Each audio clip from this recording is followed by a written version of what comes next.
경주 최부자의 버금가는 가문인 수봉 이규인 가문. 이번 회는 수봉 가문의 고택인 수봉정을 풍수의 시선에서 살펴봅니다.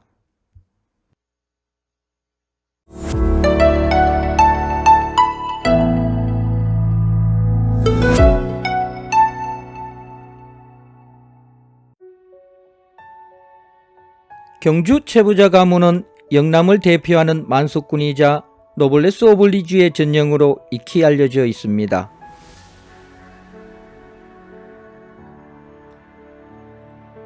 그런데 경주에는 최부자 집안에 버금가는 가문이 또 있습니다. 조금은 낯선 이름이지만 만석군에 가까운 부를 이루면서 이웃과 함께하는 정신을 보여준 수봉 이규인 가문입니다.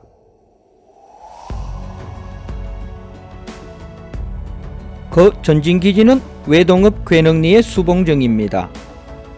수봉정은 선생이 1924년에 자택의 한쪽에 지었던 건대기의 정자입니다. 바로 이곳에서 수봉 선생은 부를 이름과 동시에 애국 애민을 펼치게 됩니다.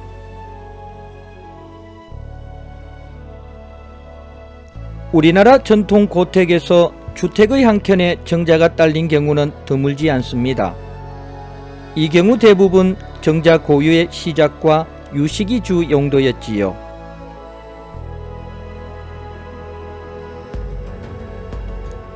그러나 수봉정은 여러 정자와는 결이 다릅니다. 정자의 일반적인 목적이 아닌 빈민구제, 교육사업, 독립운동 지원을 위해 건립되었습니다. 그래서 건물 구조 또한 가운데 대청마루를 중심으로 좌우에 각각 학교와 의원을 겸하도록 설계되었습니다. 이후 1938년에 수봉 선생이 경주고등보통학교를 세워 본격적으로 경주 지역의 민족사학으로 발전시켜가면서 수봉정은 더 이상 교육기관으로 사용되지 않게 됩니다. 그러나 그의 정신을 기리는 배움의 장소로서 의미가 깊어 경상북도 기념물 제102호로 지정되어 있습니다. 그럼 수봉정 터는 풍수적으로 어떨까요? 풍수가의 눈에는 이곳이 전형적인 부의 터로 보입니다. 풍수에서 사는 귀요, 물은 부입니다. 이곳은 산보다 물이 좋은 곳이기 때문입니다.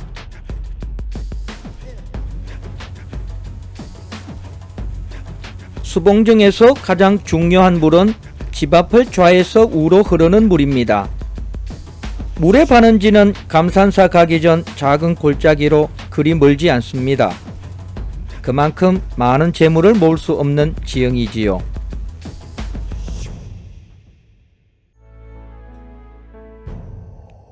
그런데 이 터는 일단 들어온 재물은 결코 헛되이 나가는 법이 없는 형국입니다.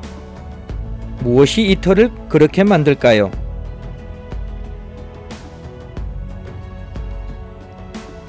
우선 수봉정 앞에 물입니다. 통상 많은 고택 앞에 물은 도랑물이든 개울물이든 흐르는 물이 대다수입니다. 그런데 이곳은 논물입니다. 여름철이면 물이 아예 흘러가지 않고 고여 있겠지요.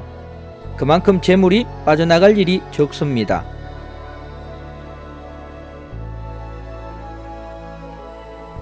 다음 수봉정 오른쪽에 나열해 있는 백호와 외백호 산줄기들입니다. 먼저 백호가 천병이 되어 수봉정에 딱 붙어 물 빠짐을 막고 있습니다. 왼쪽에서 흘러오는 물을 오른손으로 받아먹는 형국입니다.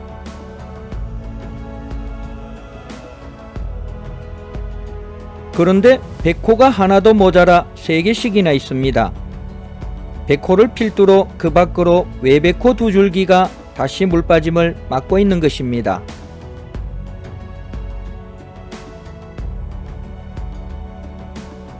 집 앞 주차장에서 서쪽을 한번 쳐다봅니다. 청룡과 백호 산줄기들이 어울려 만들어내는 모습이 마치 양손으로 깍지를 낀 것 같습니다. 이것이 바로 풍수에서 최고로 귀하게 여기는 수구가 닫혀있는 전형적인 모습입니다.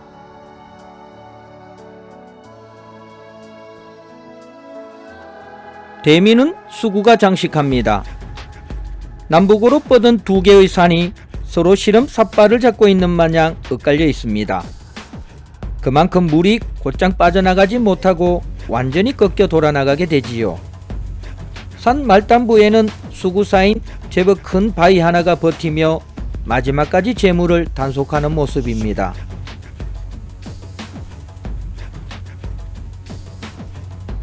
결론적으로 물의 관점에서 이곳은 물을 모으는 것보다 물 빠짐을 단속하는 모습이 압권입니다. 이는 재물이 허투루 새지 않는다는 말이지요. 아무리 재물을 모아도 가족 중에 주색잡기에 빠지는 자가 있거나 밖으로 예기치 못한 돈 쓸 일이 반복된다면 재물이 빠져나가는 것은 하루아침입니다.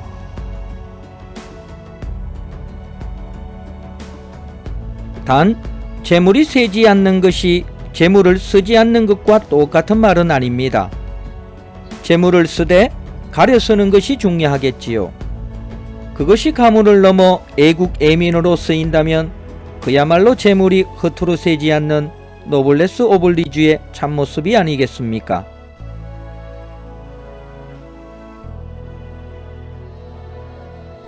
한편 이곳에도 풍수적 약점은 있습니다.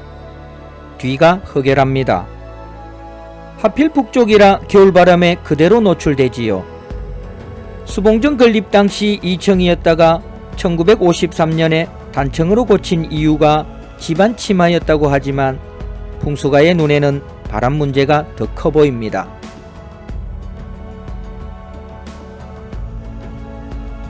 이 문제는 교동 채부잣집과 똑같습니다.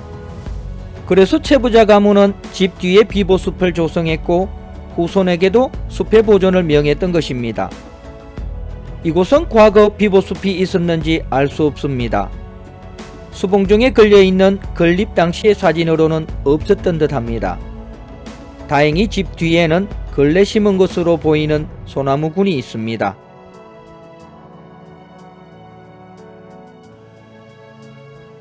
수봉정터에 대한 풍수적 해석이 수봉선생의 이웃에 대한 나아가 국가에 대한 마음을 이해하는 것과는 직접 관련이 없습니다. 그러나 선생의 흔적이 남겨진 공간에 대한 올바른 이해가 선생의 정신에 대한 더 깊은 이해에 조금이나마 일조하길 기대합니다.